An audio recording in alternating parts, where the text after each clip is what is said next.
আপনি কি কখনো সেই দিনটির কথা গভীরভাবে চিন্তা করেছেন, যেদিন আপনি এই মায়াবী দুনিয়ার আলো বাতাস থেকে চিরতরের জন্য আপনার চোখ দুটি বন্ধ করবেন, আর কখনোই এই চোখ খুলবে না? আপনি আপনার চারপাশে আপনার সবচেয়ে প্রিয় মানুষগুলোর কান্নার আওয়াজ শুনতে পাবেন। তারা আপনাকে ডাকবে, চিৎকার করবে, কিন্তু আপনি চাইলেও তাদের একটি কথারও উত্তর দিতে পারবেন না। আপনার জবান বন্ধ হয়ে যাবে, হাত পা অচল হয়ে যাবে। যখন সেই অমোঘ মুহূর্তটি আসবে, আপনার নিথর দেহটি এই পৃথিবীতেই পড়ে থাকবে, কিন্তু আপনার রূহ বা আত্মা পাড়ি জমাবে এক অচেনা জগতের উদ্দেশ্যে। কিন্তু প্রশ্ন হলো, সেই প্রথম রাতে আপনার সাথে কি ঘটবে, এবং মৃত্যুর পরবর্তী 40 দিন আপনার রূহ কোন অভিজ্ঞতার মধ্য দিয়ে যাবে? আজকের ভিডিওতে আমরা একসঙ্গে পাড়ি দেব সেই রহস্যময় জগৎ আলমে বারজাখ এর উদ্দেশ্যে। আমরা সেই অনন্ত যাত্রার প্রতিটি ধাপ অন্বেষণ করব, যে যাত্রার মুখোমুখি একদিন আমাকে, আপনাকে এবং আমাদের সবাইকেই হতে হবে। আর এই যাত্রার খবর যিনি সবচেয়ে ভালো জানতেন, তিনি হলেন আমাদের প্রাণপ্রিয় নবী হযরত মুহাম্মদ সাল্লাল্লাহু আলাইহি ওয়াসাল্লাম। আমরা অত্যাধুনিক আর্টিফিশিয়াল ইন্টেলিজেন্স বা এআই প্রযুক্তি ব্যবহার করে মৃত্যুর পরবর্তী প্রতিটি মুহূর্তকে জীবন্ত করে তুলেছি, যাতে আপনারা অনুভব করতে পারেন সেই জগতের বাস্তবতা। আপনি দেখছেন ভয়ের পর্দা টিভি। যদি আপনি সেই অদৃশ্য রূহের রহস্যময় জগৎ সম্পর্কে জানতে চান, তবে এখনই চ্যানেলটি সাবস্ক্রাইব করে বেল আইকনটি চেপে দিন, যাতে এই সিরিজের কোনো পর্ব মিস না হয়। যদি আপনি প্রস্তুত থাকেন, তবে চলুন শুরু করা যাক আমাদের আজকের এই রোমহর্ষক যাত্রা। আমাদের প্রিয় নবী সাল্লাল্লাহু আলাইহি ওয়াসাল্লাম আমাদের সতর্ক করে বলেছেন, কুল্লু নাফসিন যায়িকাতুল মাউত, অর্থাৎ প্রতিটি প্রাণীকেই মৃত্যুর স্বাদ গ্রহণ করতে হবে। আর এখন সেই মুহূর্তটি আপনার জীবনেও এসে উপস্থিত হয়েছে, যে মুহূর্তটিকে আপনি বছরের পর বছর ধরে পিছিয়ে দিতে চেয়েছিলেন, যে মুহূর্তটি আসবে না বলে আপনি নিজেকে সান্ত্বনা দিতেন। সেই শেষ নিঃশ্বাস আজ আপনার দুয়ারে। আপনার জিহ্বা ভারী হয়ে গেছে, আপনি আর কথা বলতে পারছেন না। আপনার দৃষ্টি একটি নির্দিষ্ট বিন্দুতে স্থির হয়ে গেছে। আপনার হৃদস্পন্দন শেষবারের মতো একবার বেজে উঠল, এবং তারপর সব নিস্তব্ধ। পায়ের বৃদ্ধাঙ্গুলি থেকে এক অদ্ভুত শীতলতা শুরু হয়ে ধীরে ধীরে আপনার সারা শরীরে ছড়িয়ে পড়ছে। কিন্তু এটি কোনো সাধারণ শীত নয়, এটি সেই সংকেত যে আপনার রূহ বা আত্মা এখন আপনার দেহ ত্যাগ করার প্রস্তুতি নিচ্ছে। মৃত্যুর এই যন্ত্রণার তীব্রতা কেমন? হযরত দাউদ আলাইহিস সালাম মৃত্যুকে বর্ণনা করতে গিয়ে বলেছিলেন, যদি শরীর থেকে একটি মাত্র লোমও জোর করে টেনে তোলা হয়, তবে সেই ব্যথায় যেমন অনুভব হয়, মৃত্যু তার চেয়েও 1000 গুণ বেশি বেদনাদায়ক। এমনকি মৃত্যুর ভারে একটি পাহাড়ও মাটির নিচে দেবে যেত। হযরত মুসা আলাইহিস সালাম থেকে বর্ণিত আছে, তিনি বলেছেন, মৃত্যুর মুহূর্তটি হলো এমন, যেন কোনো জ্যান্ত ভেড়ার চামড়া একজন কসাইয়ের হাতে নির্মমভাবে ছাড়ানো হচ্ছে। ঠিক সেই মুহূর্তে রূহকে পায়ের দিক থেকে টেনে বের করা শুরু হয়। এরপর তা পায়ের নলা, উরু, পেট এবং বুক পার হয়ে অবশেষে কণ্ঠনালীতে এসে পৌঁছায়। পবিত্র কুরআনের সূরা ওয়াকিয়াতে আল্লাহ তাআলা এই মুহূর্তটির কথা উল্লেখ করেছেন। যখন রূহ কণ্ঠনালীতে এসে ঠেকে, তখন শরীরের সমস্ত ব্যথা, সমস্ত যন্ত্রণা এক বিন্দুতে জমা হয়। মনে হয় যেন শরীরের প্রতিটি কোষকে, প্রতিটি শিরাকে একসাথে ধারালো ছুরি দিয়ে কাটা হচ্ছে। শরীরের প্রতিটি অণু পরমাণু যন্ত্রণায় চিৎকার করে ওঠে। হাদিসে এসেছে, এটি অনেকটা জীবন্ত শরীর থেকে কাঁটাযুক্ত ডাল টেনে বের করার মতো, অথবা শরীরের চামড়ার নিচ থেকে লোম উপড়ে ফেলার মতো। বর্ণনা অনুযায়ী সৃষ্টির শুরুতেই রূহ এই মাটির দেহে প্রবেশ করতে চায়নি। সে আল্লাহর কাছে ফরিয়াদ করেছিল, আর তাই দেহ থেকে তার বের হয়ে যাওয়াটাও এত কঠিন এবং যন্ত্রণাদায়ক করা হয়েছে।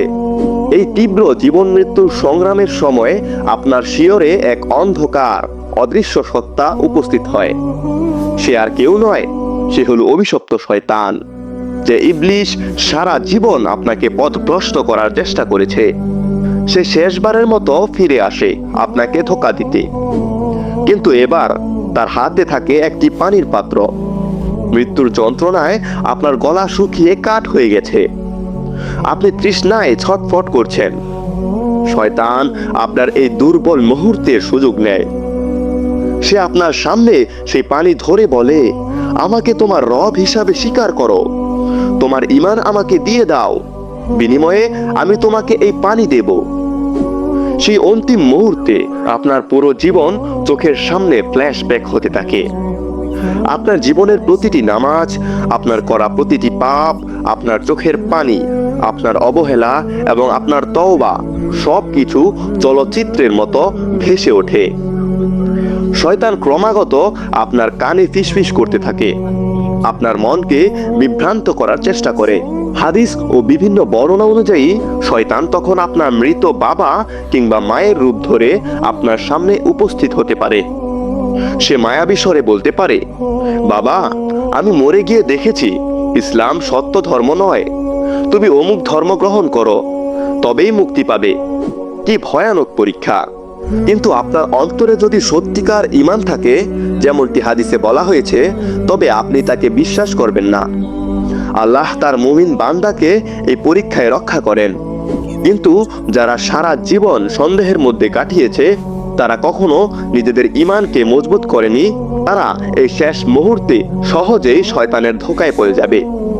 তারা পানির বিনিময়ে বা যন্ত্রণার ভয়ে ইসলাম ত্যাগ করবে এবং বেঈমান হয়ে মৃত্যুবরণ করবে। দুনিয়াতে যেমন কিছু মানুষ নিজেদের ইচ্ছা ও ভোগের জন্য ধর্মকে তুচ্ছাজ্ঞান করত, মৃত্যুর সময়ও তারা সেই একই কাজ করবে। মনে রাখবেন, সেই দিন লা ইলাহা ইল্লাল্লাহ বলতে পারার একমাত্র উপায় হলো সারা জীবন খাঁটি ঈমানের সাথে বেঁচে থাকা। হাদিসে রাসূল সাল্লাল্লাহু আলাইহি ওয়াসাল্লাম বলেছেন, তোমরা যেভাবে জীবন যাপন করবে সেভাবেই মৃত্যুবরণ করবে, আর যেভাবে মৃত্যুবরণ করবে সেভাবেই হাসরের দিন পুনরুত্থিত হবে। আর যারা ঈমান ছাড়া মারা যায়, তাদের মৃত্যু হয় অত্যন্ত ভয়াবহ ও যন্ত্রণাদায়ক। মৃত্যুর ফেরেশতারা এসে গর্জন করে বলে, বেরিয়ে আয় হে পাপিষ্ঠ আত্মা, বেরিয়ে আয় জাহান্নামের আগুন আর আল্লাহর ক্রোধের দিকে। তখন রূহ ভয়ে শরীরের আনাচে কানাচে লুকিয়ে পড়তে চায়। ফেরেশতারা তখন জোর করে শরীর থেকে রূহকে ছিঁড়ে বের করে। শরীরের ভেতরের অঙ্গ প্রত্যঙ্গ দুমড়ে মুচড়ে যায়। শরীর রূহকে আঁকড়ে ধরতে চায়, কিন্তু আল্লাহর আদেশে ফেরেশতারা তা ছিনিয়ে নেয়। সেই মুহূর্তে আর কিছুই করার থাকে না। তওবার দরজা বন্ধ হয়ে গেছে, বিশ্বাসের আর কোনো মূল্য নেই। অন্যদিকে আমাদের প্রিয় নবী সাল্লাল্লাহু আলাইহি ওয়াসাল্লাম একজন মুমিনের মৃত্যুর দৃশ্য বর্ণনা করেছেন অত্যন্ত চমৎকার ভাবে। তিনি বলেছেন, মুমিনের রূহ শরীর থেকে এত সহজে এবং শান্তভাবে বেরিয়ে আসে যেমন কলসি বা জগ থেকে পানি গড়িয়ে পড়ে। আর কাফেরের রূহ বের করা হয় ভেজা পশমের ভেতর থেকে কাঁটাযুক্ত ডাল টেনে বের করার মতো, যা শরীরের শিরা, উপশিরা এবং নার্ভগুলোকে ছিঁড়ে টুকরো টুকরো করে ফেলে। রাসূল সাল্লাল্লাহু আলাইহি ওয়াসাল্লাম বর্ণনা করেছেন, একজন অবিশ্বাসী বা কাফের মারা যাওয়ার পর কি ঘটে। যখন মালাকুল মাউত তার রূহ কবজ করেন, তখন আযাবের ফেরেশতারা এসে সেই রূহকে দুর্গন্ধযুক্ত চটের বস্তায় ভরে ফেলে। সেই রূহ থেকে এমন দুর্গন্ধ বের হয় যা পৃথিবীর সবচেয়ে পচা লাশের গন্ধের চেয়েও জঘন্য। ফেরেশতারা সেই রূহকে নিয়ে উপরের দিকে উঠতে থাকে। যখনই তারা অন্য ফেরেশতাদের দলের পাশ দিয়ে নিয়ে যায়, তারা নাক সিটকে জিজ্ঞেস করে, কার এই নোংরা ও পাপিষ্ঠ রূহ? তখন ফেরেশতারা সেই ব্যক্তির দুনিয়ার সবচেয়ে খারাপ নাম ধরে উত্তর দেয়, যে নামে তাকে দুনিয়াতে ডাকা হতো। অবশেষে তারা প্রথম আসমানের নিচে পৌঁছায় এবং দরজা খোলার অনুরোধ করে, কিন্তু তার জন্য আসমানের দরজা খোলা হয় না।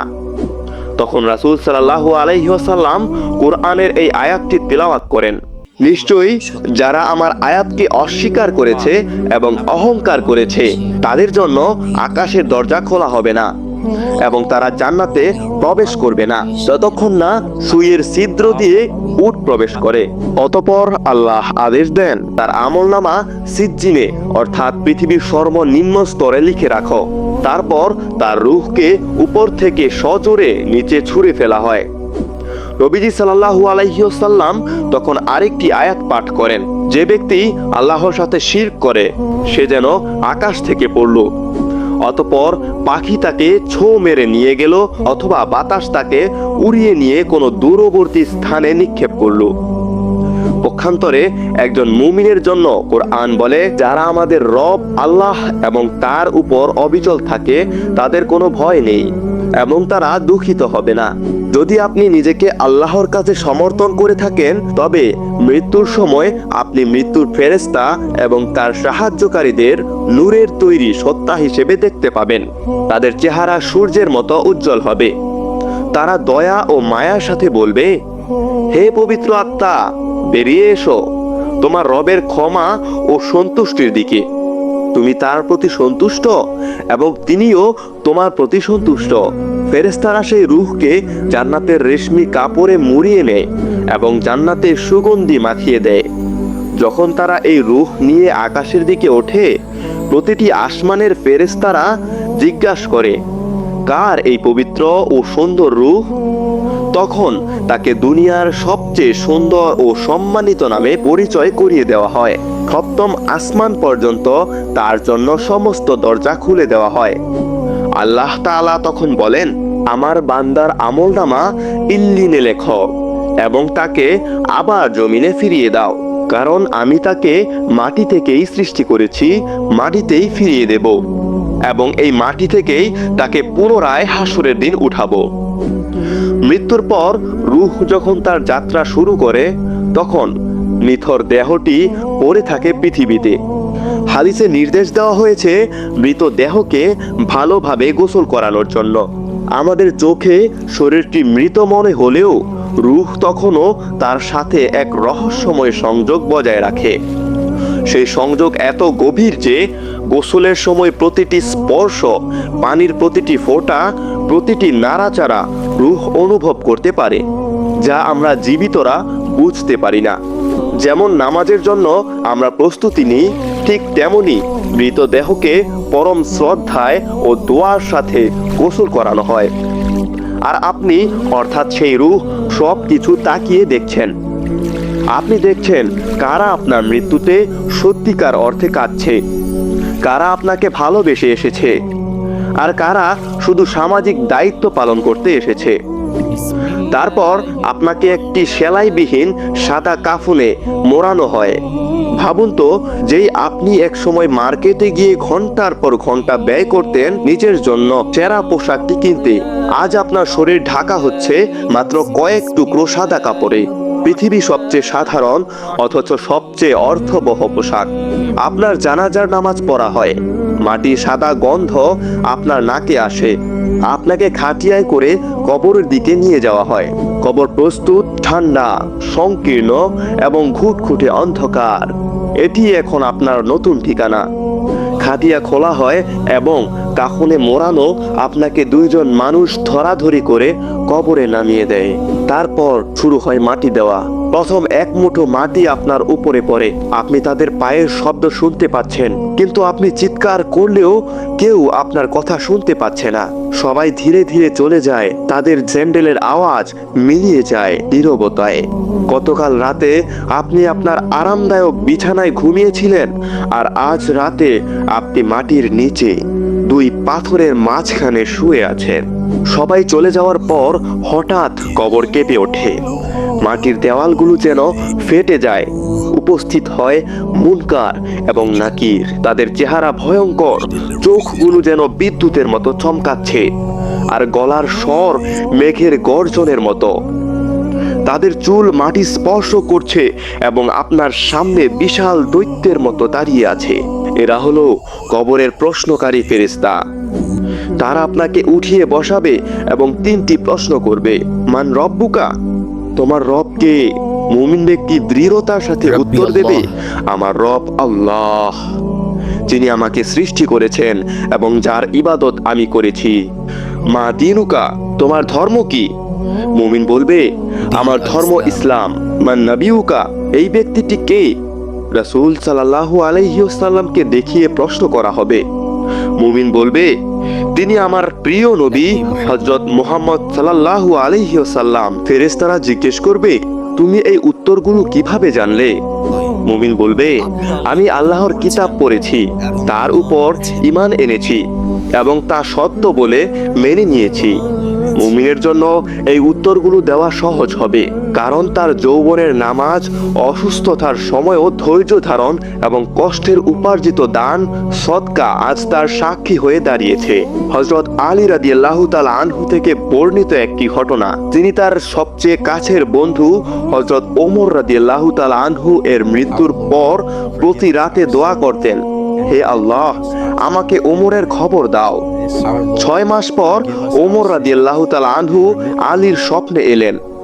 আলী তাকে জড়িয়ে ধরে জিজ্ঞেস করলেন, হে আমার ভাই, তুমি কোথায় ছিলে? আমি 6 মাস ধরে তোমার অপেক্ষা করছি। ওমর রাদিয়াল্লাহু তাআলা আনহুকে খুব ক্লান্ত দেখাচ্ছিল, কিন্তু তার চেহারায় প্রশান্তি ছিল। তিনি বললেন, আলী, মুনকার এবং নাকিরের প্রশ্নবাণে আমি এতক্ষণ ব্যস্ত ছিলাম। তারা আমার জীবনের প্রতিটি খুঁটিনাটি বিষয় জিজ্ঞেস করেছে, কিন্তু আলহামদুলিল্লাহ আমি সেই পরীক্ষায় উত্তীর্ণ হয়েছি। হাদিসে আরও বলা হয়েছে, প্রশ্ন পর্ব শেষ হওয়ার পর কবরে আরেকজন ব্যক্তি উপস্থিত হয়। যদি আপনি দুনিয়াতে ভালো মানুষ হয়ে থাকেন, তবে আপনি দেখবেন এক সুদর্শন ব্যক্তিকে।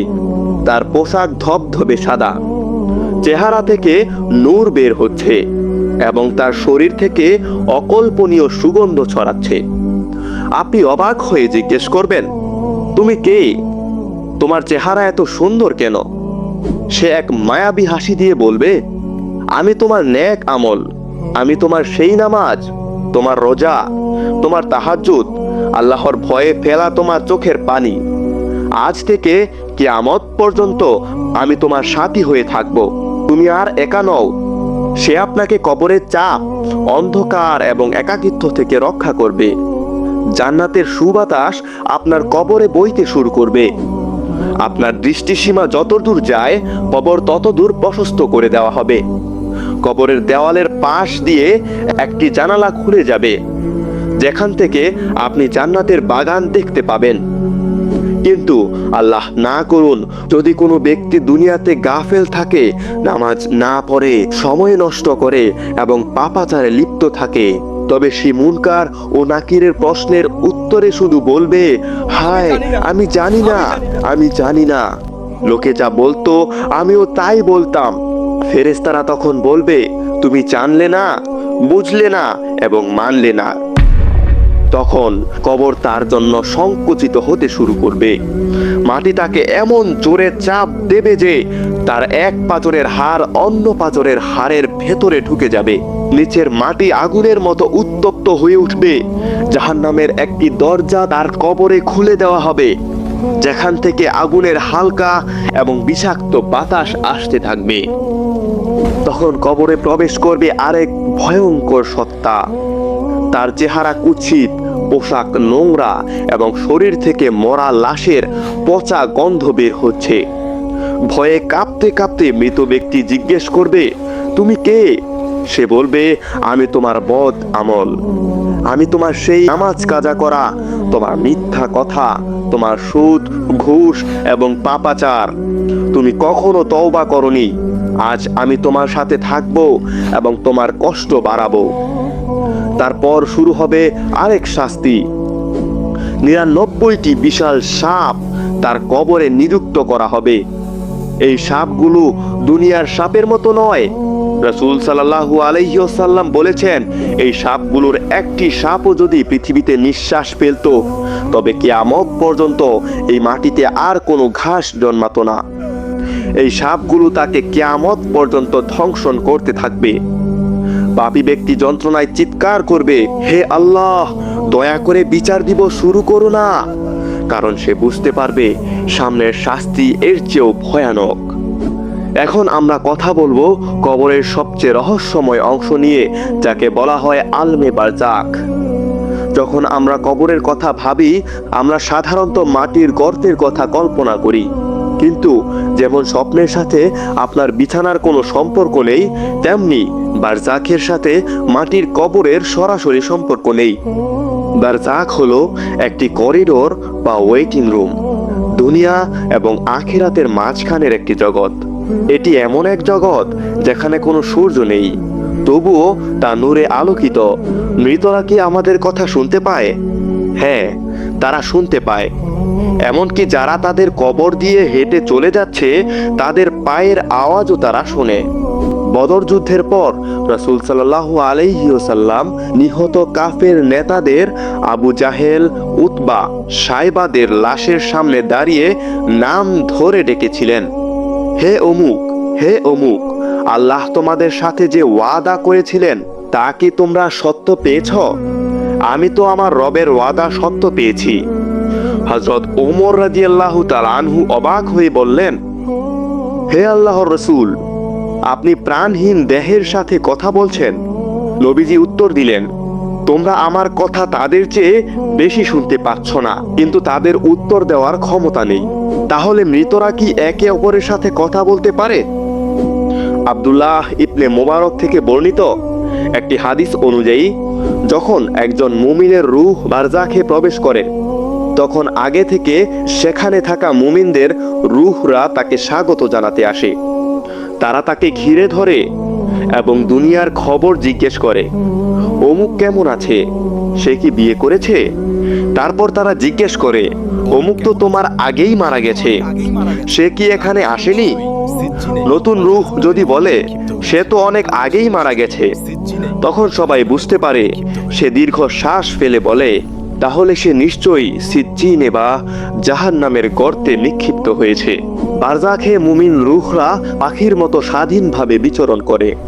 বিশেষ করে শহীদদের রূহ সবুজ পাখির পেটে করে জান্নাতে ঘুরে বেড়ায়। সাইদ ইবনে জুবায়ের বলেছেন, মুমিনদের রূহ জান্নাতে সবুজ পাখির সওয়ারি হয়ে ঘুরে বেড়ায়। এমনকি মৃতরা স্বপ্নের মাধ্যমে জীবিতদের সাথে যোগাযোগ করতে পারে। একে বলা হয় রুয়া সাদিকা বা সত্য স্বপ্ন। যখন আপনি স্বপ্নে আপনার মৃত মা, বাবা বা প্রিয়জনকে দেখেন, এটি তাদের রূহ যা বারজাখ থেকে আপনার সাথে দেখা করতে এসেছে। আপনার প্রিয়জন যারা মারা গেছেন, তারা আপনার জন্য অপেক্ষা করছেন। রাসূল সাল্লাল্লাহু আলাইহি ওয়াসাল্লাম এর সময়ে বিশর নামে এক যুবক মারা যান। তার মা খুব কান্নাকাটি করতেন। একদিন তিনি রাসূল সাল্লাল্লাহু আলাইহি ওয়াসাল্লামকে জিজ্ঞেস করলেন, হে আল্লাহর রাসূল, আমাদের গোত্রের কেউ মারা গেলে আমি কি তার মাধ্যমে আমার ছেলে বিশরকে সালাম পাঠাতে পারি? নবীজি বললেন, হ্যাঁ, যার হাতে আমার প্রাণ তার শপথ। মৃতরা একে অপরকে চিনে নেয়। এরপর থেকে সেই গোত্রের কেউ মারা যাওয়ার উপক্রম হলে সবাই তার কাছে এসে বলতো, আমার ছেলে বিশরকে সালাম দিও, আমার বাবাকে এই খবর দিও। ভাবুন তো, আপনি যখন আপনার মৃত বাবার জন্য দান করেন, তখন কবরে ফেরেশতারা নূরের প্লেটে করে সেই সওয়াব তার কাছে নিয়ে যায় এবং বলে, তোমার ছেলে বা মেয়ে তোমার জন্য এই উপহার পাঠিয়েছে। তখন তারা কবরে খুশিতে উজ্জ্বল হয়ে ওঠেন এবং গর্ব করেন। সুফিয়ান রহমাতুল্লাহ আলাই এর চাচাতো ভাই বর্ণনা করেন, আমার বাবা মারা যাওয়ার পর আমি নিয়মিত তার কবর জিয়ারত করতাম, কিন্তু কিছুদিন পর আমি যাওয়া কমিয়ে দিই। একদিন স্বপ্নে দেখলাম বাবা কবরের পাশে বসে কাঁদছেন। তিনি বললেন, বাবা, তুমি আসো না কেন? তুমি যখন আসো আমি শান্তি পাই। শুধু আমি না, আমার আশেপাশের কবরের বাসিন্দারাও তোমার দোয়ায় খুশি হয়। মৃত্যুর পর প্রথম 40 দিন খুবই গুরুত্বপূর্ণ। একটি রূহ তার নতুন পরিবেশ, অন্ধকার কবরের ভয় ও একাকিত্বের মধ্যে থাকে। ঠিক এই সময়ে আপনার পাঠানো দোয়া, কোরআন তেলাওয়াত এবং দান সদকা তার জন্য বিশাল স্বস্তি বয়ে আনে। অনেক মুসলিম পরিবারের মৃত্যুর পর 40 দিন পর্যন্ত কোরআন খতম ও দোয়ার আয়োজন করা হয়। এটি কুসংস্কার নয়, বরং এটি সেই সময় যখন রূহ তার পরিবারের দোয়ার জন্য সবচেয়ে বেশি মুখিয়ে থাকে। রাসূল সাল্লাল্লাহু আলাইহি ওয়াসাল্লাম বলেছেন, মানুষ যখন মারা যায় তার সব আমল বন্ধ হয়ে যায়। 3টি দরজা খোলা থাকে। 1, সদকায়ে জারিয়া, চলমান দান, যেমন মসজিদ, এতিমখানা বা পানির ব্যবস্থা করা। 2, উপকারী ইলম বা জ্ঞান যা সে ছড়িয়ে দিয়েছে। 3, নেক সন্তান যে তার জন্য দোয়া করে। আপনার পড়া সূরা মুলক আপনার মৃত স্বজনের কবরের আযাব থামিয়ে দিতে পারে। সূরা ইয়াসিন তাদের রূহকে শান্তি দিতে পারে। সূরা ফাতিহা এবং সূরা ইখলাস পাঠ করে তাদের জন্য বকশিয়ে দিন।